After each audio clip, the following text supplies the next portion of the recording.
continuar con la exposición de ayer. Bueno, ya por último, vamos a tener el colgajo cubital del antebrazo. Este va a estar localizado en la cara cubital del antebrazo y, bueno, la diferencia del otro es que este es utilizado con menor frecuencia. Es también, bueno, este se va a basar en los vasos cubitales bajo el tendón del flexor cubital del carpo y al igual que en el radial, vamos a necesitar hacer la prueba de Allen, como lo muestra la imagen. Y bueno, la vena basílica, esta lo vamos a tener disponible como una vena de reserva. Para hacer este colgajo, bueno, primero se debe hacer una marcación de la arteria cubital, que esta va a estar localizada debajo del tendón flexor común. Eh, Vamos a encontrar vasos cubitales centrados y la disección debe realizar bajo torniquete, al igual que la del radial. Y bueno, se hace una incisión en el borde radial del colgajo. Aquí, bueno, después se va a realizar la disección suprafacial hasta que se alcancen los tendones del flexor superficial de los dedos. Y bueno, aquí se empieza a hacer una incisión en la fascia y se diseca el pedículo vascular con la retracción del tendón flexor común. Y bueno, después de disecar y de separar todos los vasos cubitales, se va a hacer una incisión cutánea en el lado cubital del borde del colgajo y así se va a continuar una disección hasta que esté el colgajo completamente levantado. Y sería todo de mi parte. ¿Alguna duda?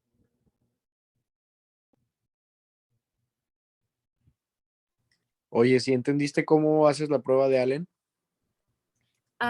Bueno, según lo que leí es con la mano pues extendida y presionándolas en la... Ay, ¿cómo? Mm, ay, se me olvidó. La cubital y la radial.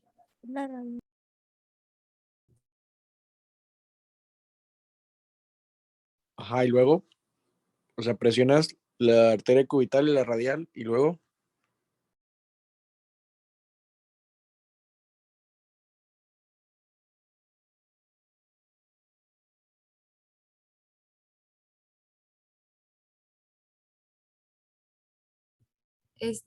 Bueno, se debe de comprobar bueno, es para comprobar la vascularización, que al quitar la presión se va como que a formarla, bueno, a marcar em, ay, no, se me olvidó.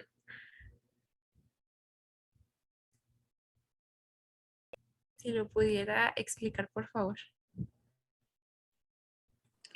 Bueno, como la tienes en la imagen previa de esa diapositiva, sí, tienes la mano extendida en la región de la muñeca, pues presionas la radial y la cubital. Dependiendo de cuál quieres ver o qué flujo quieres ver que esté permeable, es la que vas a quitarle la presión primero. Entonces, al principio, pues presiona las dos. Si vas a hacer un colgajo, basado en los vasos cubitales, pues primero sueltas la radial para ver la permeabilidad de la radial y que veamos que sí llena de sangrita la mano. Después podemos hacer lo mismo, volver a presionar ambas arterias y quitamos la presión de la arteria cubital. Entonces debe de existir flujo. Eso nada más es para la prueba de Allen. Verifica el flujo de ambas, de una y de las dos arterias, dependiendo de cuál le quites la presión. Por eso es importante, porque en algunos padecimientos, ya sea que algún cirujano o algo haya ligado una de las dos arterias, pues no podemos desvascularizar por completo la mano. Entonces, sí es importante la prueba de Allen. Y como lo ves en la imagen, la mano del lado izquierdo de la pantallita se ve pálida. Entonces ahí le quitas la presión a la región cubital, a la arteria cubital, y como ven, llenó la manita, se puso rosita. ¿Sale? De hecho, lo pueden hacer con su mano. ¿Dudas? Sí, gracias. Gracias. ¿Quién sigue?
¿Sí me escucho? Sí, Sí, ya. Bueno, ahora vamos a hablar sobre el colgajo lateral de brazo, que este proviene de la rama cutánea de la arteria colateral radial posterior y que está dentro del tabique intermuscular lateral de la parte superior del brazo. El colgajo se va a diseñar al trazar una línea entre la tuberosidad deltoidea y el epicóndilo lateral del húmero, y las perforantes septocutáneas se localizan a lo largo de la parte inferior de esta línea. También después de delinear el colgajo, se lleva a cabo la disección desde la parte posterior hasta la cara anterior para explorar el tabique intermuscular.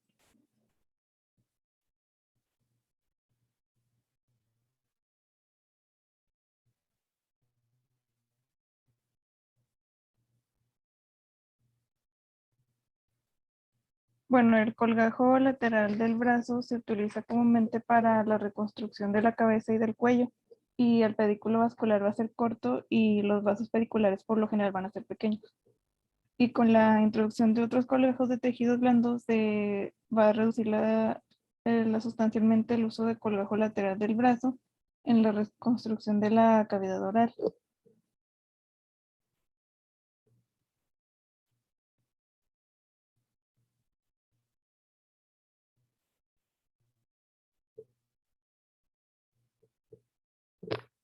Bueno, ahora vamos a ver el colgajo musculocutáneo de recto abdominal. Bueno, este se puede diseñar transversal o verticalmente dependiendo de la paleta cutánea requerida. Y pues a través de la aplicación de una técnica de disección de la perforante, se puede tomar un colgajo libre de la perforante epigástrica inferior profunda y de la misma zona donante sin sacrificar el músculo recto abdominal. Este colgajo tiene dos suplencias vasculares, que son los vasos epigástricos inferiores profundos y el epigástrico superior. Y cuando se transfiere como un colgajo libre, se basa en el vaso epigástrico inferiores profundas para obtener una mejor irrigación sanguínea.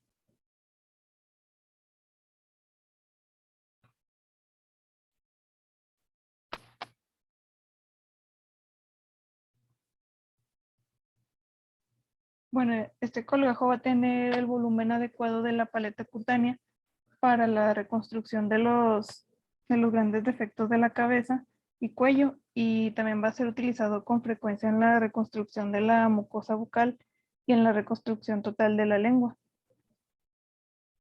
Y pues este colgajo va a ser confiable con un pedículo considerable para la microanastomosis, y el único inconveniente de este colgajo va a ser la potencial debilidad de la pared abdominal después de la cirugía.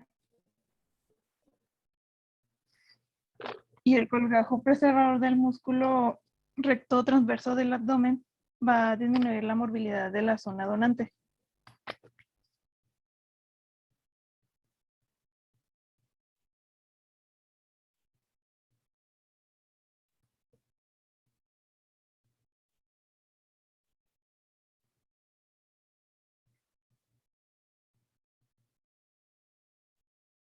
Ahora vamos a hablar sobre el colgajo fasciocutáneo del muslo anterolateral o músculo cutáneo.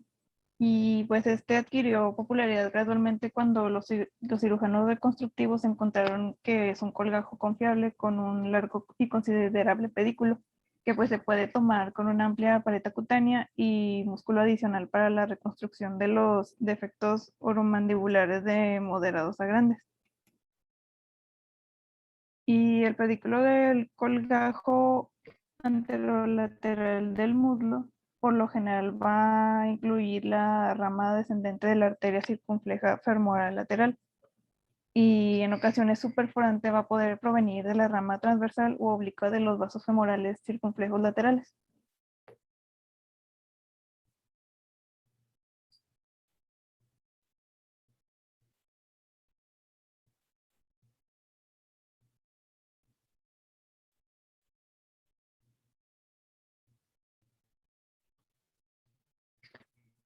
Bueno, el pedículo del colgajo anterolateral del muslo se desplazar en el tabique muscular entre los músculos vastolateral y el recto femoral del muslo. Y una perforante bastante grande va a poder nutrir la paleta cutánea de 15 centímetros de diámetro. Y el músculo vastolateral se va a nutrir del mismo pedículo y por lo tanto se puede tomar con el colgajo fasciocutáneo si se requiere un volumen grande. Y la rama transversal de la arteria circunfleja femoral lateral también nutre el músculo tensor de la fascia lata y la fascia. También el colgajo suele contener más de una perforante grande y también se puede diseñar como un colgajo quimérico para cubrir dos o más defectos separados, y pues también esto va a ser útil cuando hay varios defectos de la mucosa vestibular o cuando se presenta en la totalidad del defecto. Y pues con frecuencia este colgajo se va a emplear en la reconstrucción de la cabeza y cuello, en especial cuando el defecto del tejido blando va a ser extremadamente grande o cuando no es adecuado a un colgajo de antebrazo.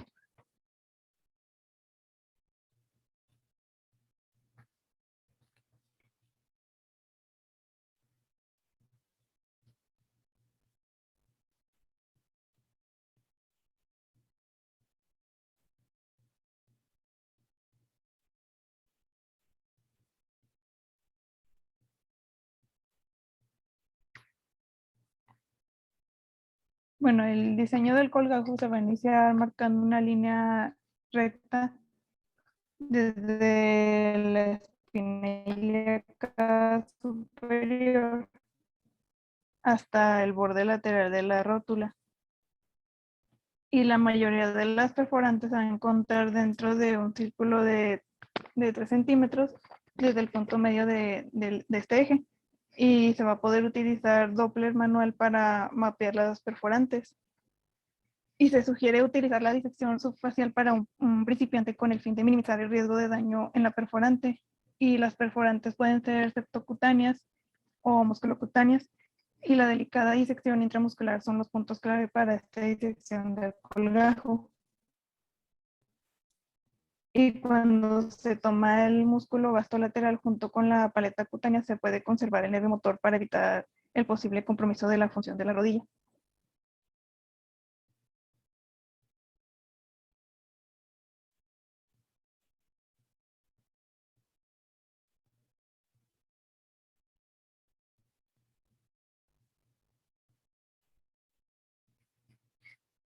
Bueno, en el colgajo perforante de la arteria toracodorsal va a ser una modificación del colgajo miocutáneo tradicional del dorsal ancho.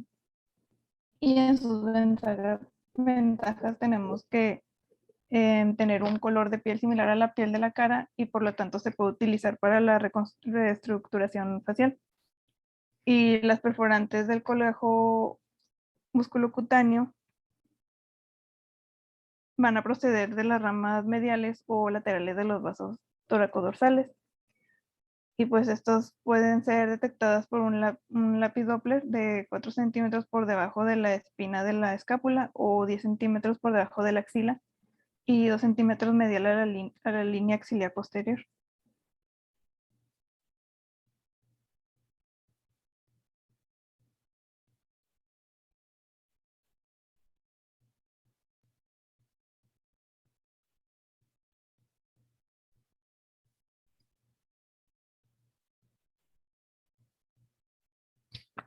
Bueno, la disección va a comenzar desde el borde superior del colgajo con una incisión directa sobre el músculo dorsal y después de identificar la perforante se va a proceder con la disección intramuscular y se disecciona el pedículo principal.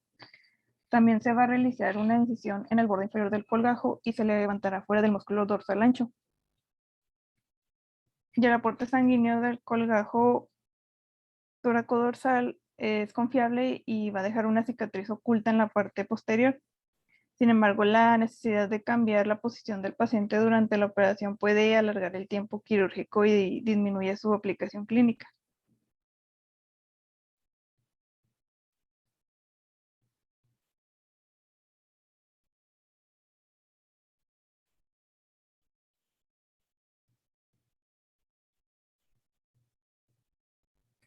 Bueno, ahora vamos a ver el colgajo perforante de la arteria sural medial.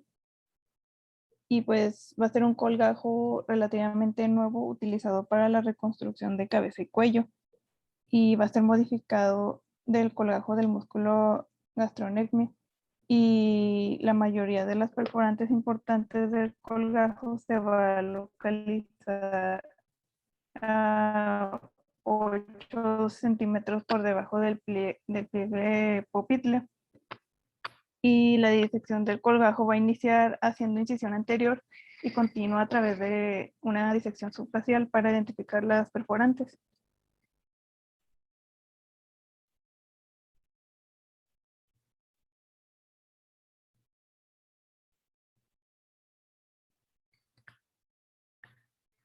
Y pues estos van a ser una buena alternativa para los defectos vestibulares pequeños o defectos vestibulares de tamaño moderado en pacientes obesos, donde un colgajo anterolateral del muslo es demasiado voluminoso para utilizar y la zona donante puede cerrar primariamente cuando el ancho del colgajo es menos de 5 centímetros.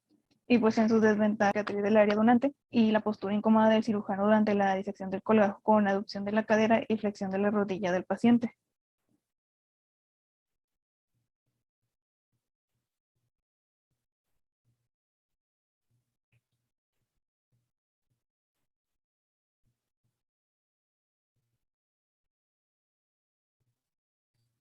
Ahora vamos a ver los colgajos de transporte óseo. Bueno, pues en el colgajo musculocutáneo de pectoral mayor va a incluir la quinta costilla como andamiaje óseo para la reconstrucción mandibular y su irrigación sanguínea de la quinta costilla es suministrada por el plexo perióstico muscular, que va a ser pequeño y no siempre confiable. Y pues la fuerza de la quinta costilla no es tan buena para la fijación del dispositivo o de la integración ósea como el peroneo o el hueso ilíaco. Y los riesgos de neumotórax y hemotórax en la zona donante también son posibles.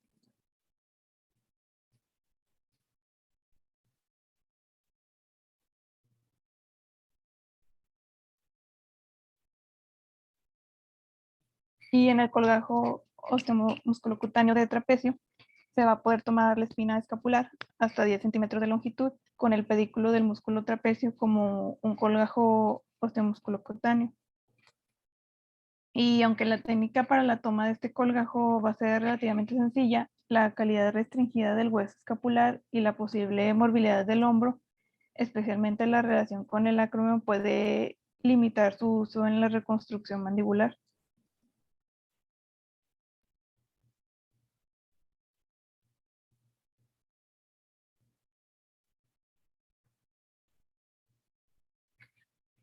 Y en el colgajo osteomuscular de temporal se ha utilizado en el hueso craneal vascularizado basado en la arteria temporal superficial para la reconstrucción mandibular y se puede tomar compresor total con el músculo temporal.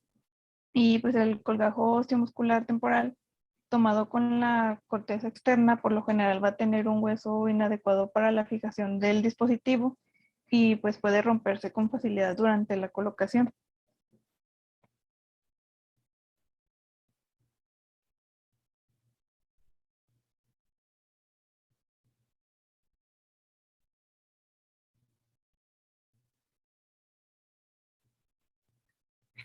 Ahora vamos a ver los colgajos osteocutáneos vascularizados.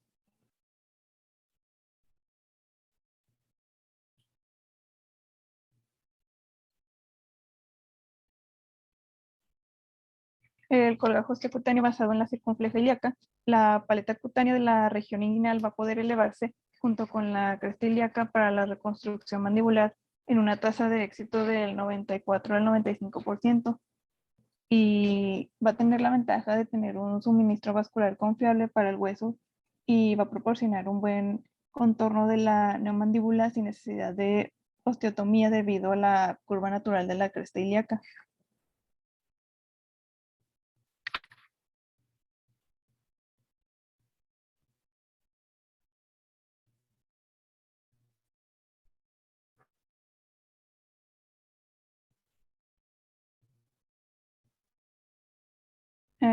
Dora Fischer descubrió el uso de una fracción de colgajo quimérico de la cresta ilíaca lateral basado en los vasos circunflejos de la femoral lateral para proporcionar hueso vascularizado y tejidos blandos a la reconstrucción mandibular compleja.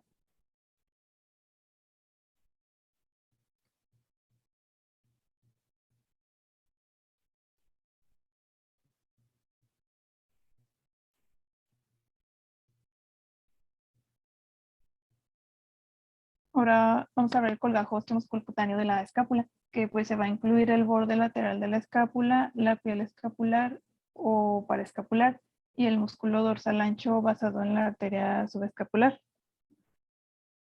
Los colgajos de piel escapular y paraescapular van a ser opciones valiosas para la cobertura de la reconstrucción oromandibular grande y compleja.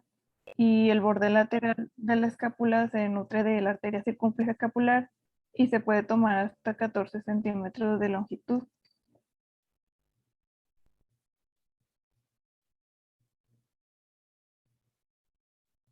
También se han hecho algunas modificaciones del colgajo escapular osteocutáneo, incluyendo el uso del borde medial de la escápula o una estructura bipediculada. También la calidad del hueso de la escápula no es tan buena como el del hueso ilíaco o el peroné.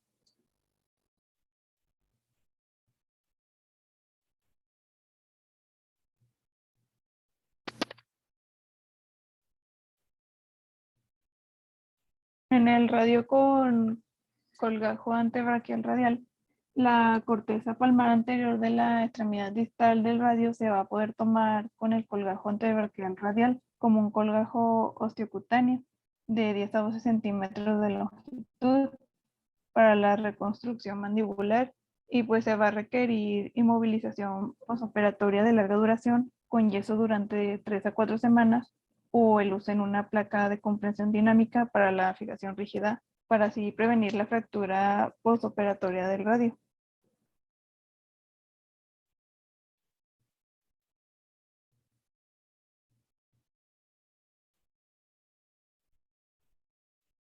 En el colgajo osteocutáneo de peroné va a ser reconocido de manera amplia como el estándar reconstructivo para la reconstrucción exitosa mandibular. Se demostraron la confiabilidad de la toma del colgajo óseo del peroné junto con una paleta cutánea basada en la identificación de las perforantes septocutáneas. Y la paleta cutánea del colgajo del peroné va a ofrecer una cobertura del tejido blando flexible en el hueso subyacente, y las placas minis o de reconstrucción y los implantes dentales osteointegrados.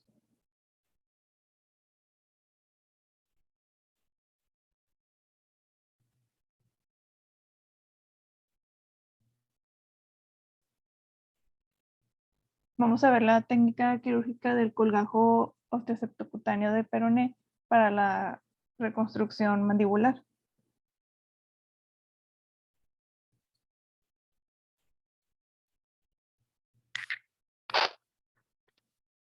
Bueno, en la evaluación de los defectos mandibulares y plantillas personalizadas se moldea y se fija una placa de reconstrucción en los dos extremos mandibulares residuales con mínimo 2 o 3 anillos en cada extremo. Y una plantilla de regla de papel se adapta y se mide para obtener la longitud requerida del peroné, el ángulo y las osteotomías. Y también se va a utilizar una o dos intraoral y la cobertura externa.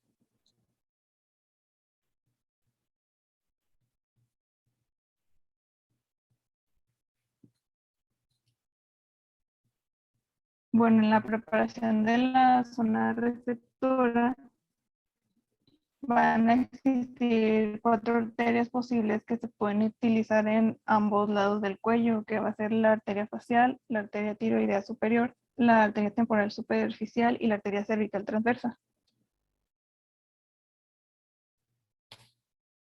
Los vasoreceptores van a poder resultar dañados por la cicatriz quirúrgica anterior y fibrosis por radiación o algunos tipos de disección del cuello. La arteria temporal superficial en general se va a preservar en la terapia de radiación y va a ser confiable como zona receptora. Y los vasos contralaterales del cuello también van a ser buena alternativa para la reconstrucción mandibular secundaria.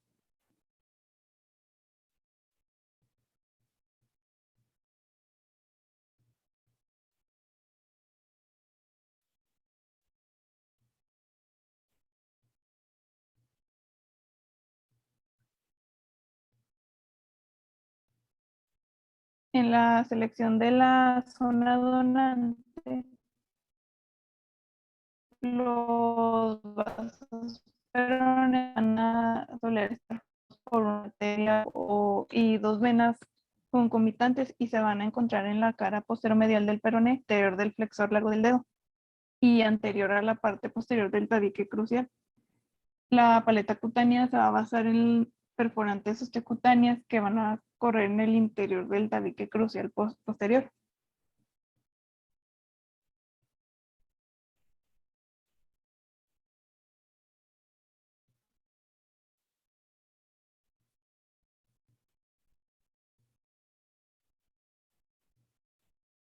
Y la superficie lateral va a ser el sitio más seguro y preferido para la fijación de la placa de reconstrucción lateral. Y idealmente el tabique debe estar situado posteriormente en el peroné reconstruido y en la placa para evitar la inmovilización de las perforantes en el tabique mientras se inserta intraoralmente la paleta cutánea. Y pues la fijación con placa en los aspectos anteromedial o posteromedial del peroné van a poder producir sillazamiento inadvertido, entrelazado o disrupción franca del pedículo vascular o de las perforantes.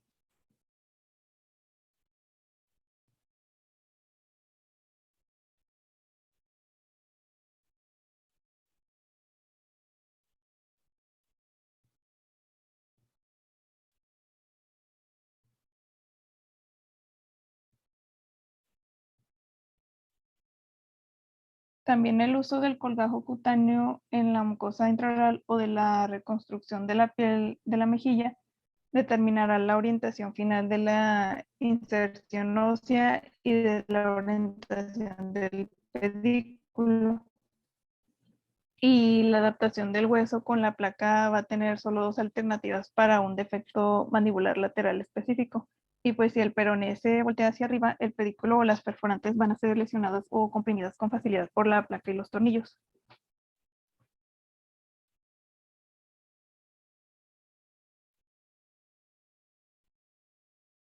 También cuando se forma un colgajo de peroné izquierdo para la reconstrucción mandibular izquierda y se utiliza la paleta cutánea para el revestimiento intraoral, el pedículo va a estar hacia la derecha y también este pedículo va a poder llegar a la arteria ipsilateral superior de la tiroides y la arteria facial contralateral a la arteria tiroidea superior del cuello, en el cuello.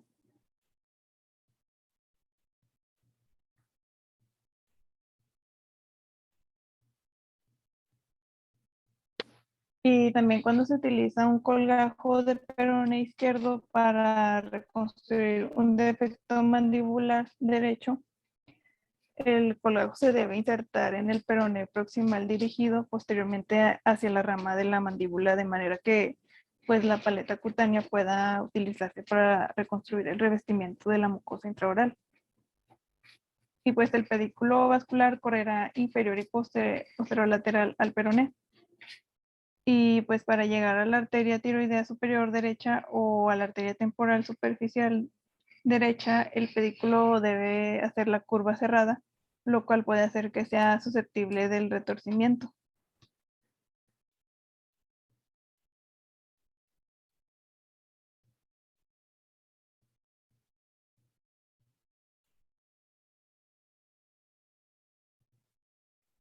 Y pues si el colgajo subcutáneo del peroné derecho se utiliza para la reconstrucción mandibular izquierda y la paleta cutánea se usa para el revestimiento de la mucosa intraoral, pues el pedículo vascular va a estar orientado que la arteria tiroidea superior izquierda y la arteria temporal superficial sean los vasoreceptores más razonables.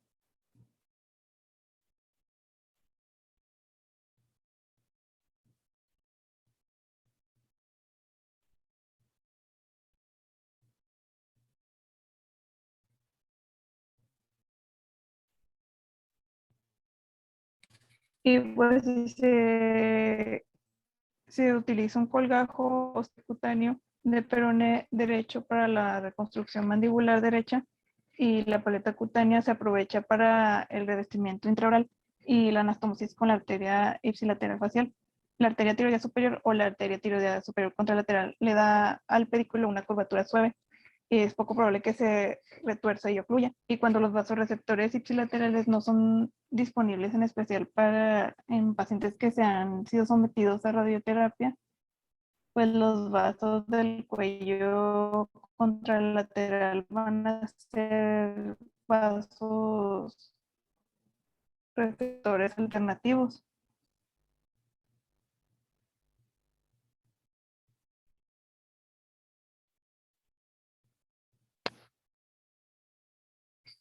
Ahora vamos a ver la toma de colgajo osteomiocutáneo combinado con la arteria peronea. Y pues en sus ventajas tenemos que es adecuada longitud y volumen del hueso para la reconstrucción extensa y colocación de implantes dentales osteointegrados. Y también un aporte sanguíneo perióstico y endostial sólido que permite una o múltiples osteotomías. También una paleta cutánea confiable con piel adecuada para recubrir los defectos intraorales y externos de la piel y una zona donante distante que permite el abordaje en dos equipos y también tiene baja morbilidad de la zona donante.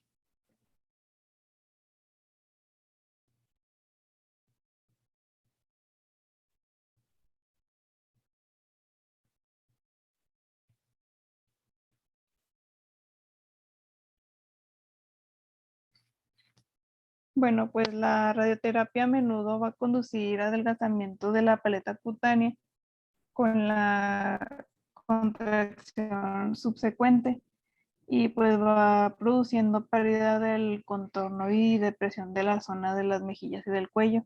Y para contrarrestar estos dos problemas, cuando se utiliza el colgajo osteocutáneo de peroné, existen dos posibles soluciones, que sería tomar un segundo colgajo, pediculado libre para aumentar el tejido blando o la reconstrucción de la piel, lo que puede requerir un segundo par de vasoreceptores y va a aumentar el tiempo quirúrgico y las potenciales tasas de complicaciones. También podría ser aumentar el tejido que se puede tomar con un colgajo de peroné en un solo procedimiento quirúrgico mediante la inclusión de una porción del músculo sóleo nutrida por una perforante miocutánea separada de la arteria peronea como colgajo osteomiocutáneo combinado con la arteria peronea.